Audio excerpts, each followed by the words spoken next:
بسم اللہ الرحمن الرحیم۔ السلام علیکم۔ اللہ تعالیٰ کا ارشاد ہے، تم مجھے یاد رکھو میں تمہیں یاد رکھوں گا، یعنی دنیا و آخرت میں میری عنایت اور احسانات تمہارے ساتھ رہیں گے۔ ایک جگہ ارشاد فرمایا، خوب سمجھ لو، اللہ تعالیٰ کے ذکر سے ہی دلوں کو اطمینان ہوا کرتا ہے۔ اللہ تعالیٰ کا ارشاد ہے، عقل مند وہ لوگ ہیں جو کھڑے اور بیٹھے اور لیٹے ہر حال میں اللہ تعالیٰ کو یاد کیا کرتے ہیں۔ اللہ تعالیٰ کا ارشاد ہے، تو اللہ تعالیٰ کی تسبیح ہر وقت کیا کرو، خصوصاً شام کے وقت اور صبح کے وقت۔ ذکر کے متعلق حدیثیں۔ حضرت معاذ بن رضی اللہ تعالیٰ عنہ روایت کرتے ہیں کہ رسول اللہ صلی اللہ علیہ وسلم نے ارشاد فرمایا، جنت والوں کو جنت میں جانے کے بعد دنیا کی کسی چیز کا افسوس نہیں ہوگا سوائے اس گھڑی کے جو دنیا میں اللہ تعالیٰ کے ذکر کے بغیر گزری ہوگی۔ حضرت ابو موسیٰ رضی اللہ تعالیٰ عنہ سے روایت ہے کہ رسول اللہ صلی اللہ علیہ وسلم نے ارشاد فرمایا، اگر ایک شخص کے پاس بہت سے روپیے ہوں اور وہ ان کو تقسیم کر رہا ہو اور دوسرا شخص اللہ تعالیٰ کے ذکر میں مشغول ہو تو اللہ تعالیٰ کا ذکر کرنے والا افضل ہے۔ حضرت انس بن مالک رضی اللہ تعالیٰ عنہ سے روایت ہے کہ رسول اللہ صلی اللہ علیہ وسلم نے ارشاد فرمایا، جب جنت باغوں پر گزرو تو خوب چرو۔ صحابہ نے عرض کیا، یا رسول اللہ، جنت کے باغ کیا ہیں؟ ارشاد فرمایا، ذکر کے حلقے۔ حضرت ابو ہریرہ رضی اللہ تعالیٰ عنہ سے روایت ہے کہ رسول اللہ صلی اللہ علیہ وسلم نے ارشاد فرمایا، جو شخص کسی مجلس میں بیٹھے جس میں اللہ تعالیٰ کا ذکر نہ کرے تو وہ مجلس اس کے لیے نقصان دہ ہوگی۔ جو شخص لیٹنے کے وقت اللہ تعالیٰ کا ذکر نہ کرے تو یہ لیٹنا بھی اس کے لیے نقصان دہ ہوگا۔ روزانہ کے کرنے والے 10 ذکر۔ نمبر 1، استغفر اللہ۔ حضرت ابن عباس رضی اللہ تعالیٰ عنہ روایت کرتے ہیں کہ رسول اللہ صلی اللہ علیہ وسلم نے ارشاد فرمایا، جو شخص پابندی سے استغفار کرتا ہے تو اللہ تعالیٰ اس کے لیے ہر تنگی سے نکلنے کا راستہ بنا دیتے ہیں، ہر غم سے اسے نجات عطا فرماتے ہیں اور اسے ایسی جگہ سے روزی عطا فرماتے ہیں جہاں سے اس کو غمان بھی نہیں ہوتا۔ نمبر 2، سبحان اللہ و بحمدہ۔ حضرت عبداللہ بن عمر رضی اللہ تعالیٰ عنہ روایت کرتے ہیں کہ رسول اللہ صلی اللہ علیہ وسلم نے ارشاد فرمایا، جو شخص سبحان اللہ و بحمدہ پڑھتا ہے اس کے لیے جنت میں ایک کھجور کا درخت لگا دیا جاتا ہے۔ نمبر 3، سبحان اللہ، الحمدللہ، لا الہ الا اللہ اور اللہ اکبر۔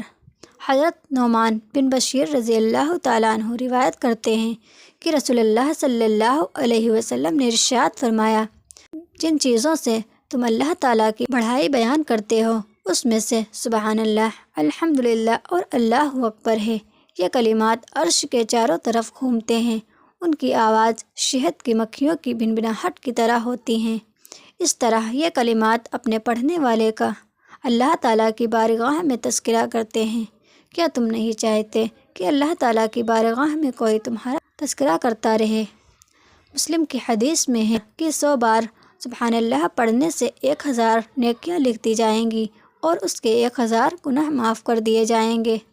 حضرت معاذ بن جبل رضی اللہ تعالیٰ عنہ فرماتے ہیں کہ میں نے رسول اللہ صلی اللہ علیہ وسلم کو ارشاد فرماتے ہوئے سنا، لا الہ الا اللہ اور اللہ اکبر 2 کلمے ہیں، ان میں سے ایک لا الہ الا اللہ تو عرش سے پہلے کہیں رکتا نہیں اور دوسرا اللہ اکبر زمین و آسمان کے درمیان خلا کو نور یا اجر سے بھر دیتا ہے۔ نمبر 4، سبحان اللہ و بحمدہ، سبحان اللہ عظیم۔ حضرت ابو ہریرہ رضی اللہ تعالیٰ عنہ فرماتے ہیں کہ رسول اللہ صلی اللہ علیہ وسلم نے ارشاد فرمایا، 2 کلمے ایسے ہیں جو اللہ تعالیٰ کو بہت محبوب ہیں، زبان پر بہت ہلکے ہیں اور ترازو میں بہت وزنی ہیں، وہ کلمات سبحان اللہ و بحمدہ سبحان اللہ العظیم ہیں۔ نمبر 5، درود شریف۔ جو شخص ایک بار نبی کریم صلی اللہ علیہ وسلم پہ درود بھیجتا ہے اللہ تعالیٰ اس پر 10 نیکی لکھتے ہیں، 10 گناہ معاف کر دیتے ہیں، 10 درجات بلند فرماتے ہیں۔ ویسے کوئی بھی درود پڑھ سکتے ہیں لیکن درود ابراہیم پڑھنا افضل ہے۔ نمبر 6، لا حول ولا قوت الا باللہ۔ حضرت ابو ایوب انصاری رضی اللہ تعالیٰ عنہ سے روایت ہے کہ رسول اللہ صلی اللہ علیہ وسلم معراج کی رات حضرت ابراہیم علیہ السلام کے پاس سے گزرے تو انہوں نے پوچھا، جبریل، یہ تمہارے ساتھ کون ہے؟ جبریل علیہ السلام نے عرض کیا، محمد صلی اللہ علیہ وسلم ہیں۔ ابراہیم علیہ السلام نے فرمایا، آپ کی امت سے کہیے کہ وہ جنت کے پودے زیادہ سے زیادہ لگائیں، اس لیے کہ جنت کی مٹی عمدہ ہے اور اس کی زمین کشادہ ہے۔ پوچھا، جنت کے پودے کیا ہیں؟ ارشاد فرمایا، لا حول ولا قوت الا باللہ۔ نمبر 7، سورہ اخلاص۔ 3 بار سورہ اخلاص قل هو اللہ احد کا پڑھنا پورے ایک قرآن مجید پڑھنے کا ثواب ہے۔ نمبر 8، آیت الکرسی۔ حضرت ابو امامہ رضی اللہ تعالیٰ عنہ سے روایت ہے کہ رسول اللہ صلی اللہ علیہ وسلم نے ارشاد فرمایا، جو شخص ہر فرض نماز کے بعد آیت الکرسی پڑھ لیا کرے اس کو جنت میں جانے سے صرف اس کی موت روکے ہوئے ہیں۔ ایک روایت میں آیت الکرسی کے ساتھ سورہ قل هو اللہ احد پڑھنے کا بھی ذکر ہے۔ رات کو سونے سے پہلے آیت الکرسی پڑھنے والوں کے لیے اللہ تعالیٰ پوری رات ایک فرشتے کو اس کی حفاظت کے لیے بھیجتے ہیں۔ نمبر 9، سونے سے پہلے 100 آیتوں کا پڑھنا۔ حضرت ابو ہریرہ رضی اللہ تعالیٰ عنہ روایت کرتے ہیں کہ رسول اللہ صلی اللہ علیہ وسلم نے ارشاد فرمایا، جو شخص رات میں 100 آیتوں کی تلاوت کرے وہ اس رات عبادت گزاروں میں شمار کیا جائے گا۔ نمبر 10، سورہ ملک روزانہ پڑھنے کی فضیلت۔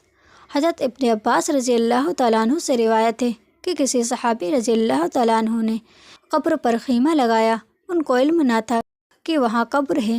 اچانک اس جگہ کسی کو سورہ ملک پڑھتے ہوئے سنا تو نبی کریم صلی اللہ علیہ وسلم سے آ کر عرض کیا کہ میں نے ایک جگہ خیمہ لگایا تھا، مجھے معلوم نہ تھا کہ وہاں قبر ہے۔ اچانک میں نے اس جگہ کسی کو سورہ ملک آخر تک پڑھتے ہوئے سنا۔ نبی کریم صلی اللہ علیہ وسلم نے ارشاد فرمایا، یہ سورہ اللہ تعالیٰ کے عذاب سے روکنے والی ہے اور قبر کے عذاب سے نجات دلانے والی ہے۔ دین کی صحیح معلومات قرآن اور حدیث کے پڑھنے و سیکھنے سے حاصل ہوگی انشاءاللہ۔ ویڈیو کو دوسروں تک شیئر کریں۔ دوستو، چینل کو سبسکرائب کر لیں جس سے آنے والی ہر ویڈیو آپ تک پہنچ جائے۔ آمین یا رب العالمین۔ جزاک اللہ۔